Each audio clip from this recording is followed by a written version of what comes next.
7D ಕಲಂ ಏನ್ ಹೇಳ್ತಿತ್ತು, 7D ಕಲಂನಲ್ಲಿ ಆ ಹಣವನ್ನ ಅದೇ ವರ್ಷ ಬಳಸಬೇಕು ಮತ್ತು ಅದನ್ನ ಬೇರೆ ಕೆಲಸಕ್ಕೆ ಬಳಸಬಾರದು ಅನ್ನೋದು ಅದನ್ನ ರದ್ದು ಮಾಡಿದ್ವಿ ಅಂತ ಹೇಳಿದೆ. ನಮ್ಮ ಆಗ್ರಹ ಇದೆ 7C ಅನ್ನುವಂತ ಏನ್ ಕಲಂ ಇದೆ ಅದನ್ನು ಕೂಡ ನೀವು ಇದಕ್ಕಾಗಿನೇ ಬಳಸ್ಕೊಳ್ತಾ ಇದ್ದೀರಿ. ಅದನ್ನೇ ಹೇಳೋದು.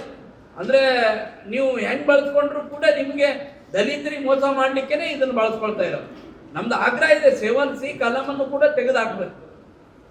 7C ಕಲಂ ಕೂಡ ತೆಗೆದುಹಾಕ್ಬೇಕು.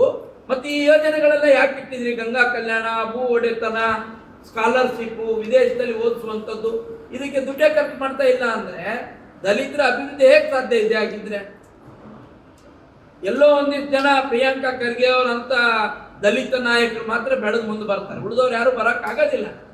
ಸಾಮಾನ್ಯವಾಗಿ ಇವತ್ತು ಇನ್ನೂ ಅನೇಕ ಜನ ದಲಿತರು ಬಹಳಷ್ಟು ಹಿಂದುಳಿದಿದ್ದಾರೆ.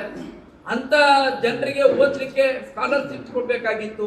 ಭೂ ಒಡೆತನ ಸ್ಕೀಮ್ನಲ್ಲಿ ಯಾರಿಗೂ ಹೊಲಗಳಿಲ್ಲ 1 ಎಕರೆ 2 ಎಕರೆ ಜಮೀನನ್ನು ಕೊಡಿಸ್ತಕ್ಕಂಥ ಕೆಲಸ ಮಾಡಬೇಕಾಗಿತ್ತು. ಇದು ಸರ್ಕಾರ ಮಾಡ್ತಾ ಇಲ್ಲ. ಇದನ್ನು ಮಾಡದೇನೆ ನಾವು ಗ್ಯಾರಂಟಿಗಳು ಕೊಟ್ಬಿಟ್ವಿ ಅಂತ ಹೇಳಿದ್ರೆ ಆರ್ಥಿಕವಾದಂಥ ಸಬಲೀಕರಣ ಆಗೋದಿಲ್ಲ. ಗ್ಯಾರಂಟಿ ಸ್ಕೀಮ್ಗಳಲ್ಲಿ ಅದರಲ್ಲಿ ಅನೇಕ ಗ್ಯಾರಂಟಿ ಸ್ಕೀಮ್ಗಳು ಕೇಂದ್ರ ಸರ್ಕಾರದ್ದಿದೆ, ರಾಜ್ಯ ಸರ್ಕಾರದ್ದಿದೆ. ಅದು ಸರ್ವ ಜನರ ಹಿತಕ್ಕಾಗಿ ಇರುವಂಥದ್ದು, ನಾಟ್ ಓನ್ಲಿ ದಲಿತರು. ಹಂಗಾಗಿ ದಲಿತರಿಗೋಸ್ಕರ ಮೀಸಲಿಟ್ಟ ಸಂಪೂರ್ಣ ಹಣವನ್ನ ದಲಿತರ ಕಾಲೋನಿಗಳ ಅಭಿವೃದ್ಧಿ ಮತ್ತು ದಲಿತರ ಆರ್ಥಿಕ ಅಭಿವೃದ್ಧಿಗೋಸ್ಕರನೇ ಬಳಸಬೇಕು ಅನ್ನೋಂಥದ್ದು ಭಾರತೀಯ ಜನತಾ ಪಾರ್ಟಿ ಆಗ್ರಹ. 3 ವರ್ಷ ಆಯಿತು ಕಂಟಿನ್ಯೂ ಬರ್ತಾ ಇದ್ದಾರೆ. ಪ್ರತಿ ಬಾರಿ ನಾವು ಪ್ರತಿಭಟನೆ ಮಾಡ್ತೀವಿ, ನಾವು ಹೋರಾಟ ಮಾಡ್ತೀವಿ, ನೀವಂತೀವಿ. ದಲಿತ ಸಂಘಟನೆಗಳು ಸೈಲೆಂಟ್ ಆಗ್ಕೊಂತಾವ.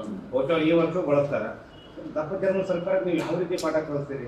ಬಹುಶಃ ಜನರಿಗೆ ತಿಳಿಸೋ ಕೆಲಸ ಅಂದ್ರೆ ಹೆಂಗೆ ಮಾಡ್ತೀರಿ? ದೊಡ್ಡ ಮಟ್ಟದ ಹೋರಾಟ ಆಗಲಿ ಎಲ್ಲಾಗಲಿ ಯಾವುದೋ ಒಂದು ಹೋರಾಟ ಮಾಡ್ತೀರಿ, ಅಲ್ಲಿ ಕೈ ಬಿಟ್ಬಿಡ್ತೀರಿ. ಇವಾಗ ಆ ದಲಿತ ಸಂಘಟನೆಗಳು ಕೂಡ ಈ ವಿಷಯದಲ್ಲಿ ಕಾಂಗ್ರೆಸ್ ಸರ್ಕಾರ ಪ್ರಶ್ನೆ ಮಾಡೋದು ಮರ್ತಿದೆ. ಬಹುಶಃ ಏನಾಗ್ತಿದೆ ಅಂತ ಈಗಾಗಲೇ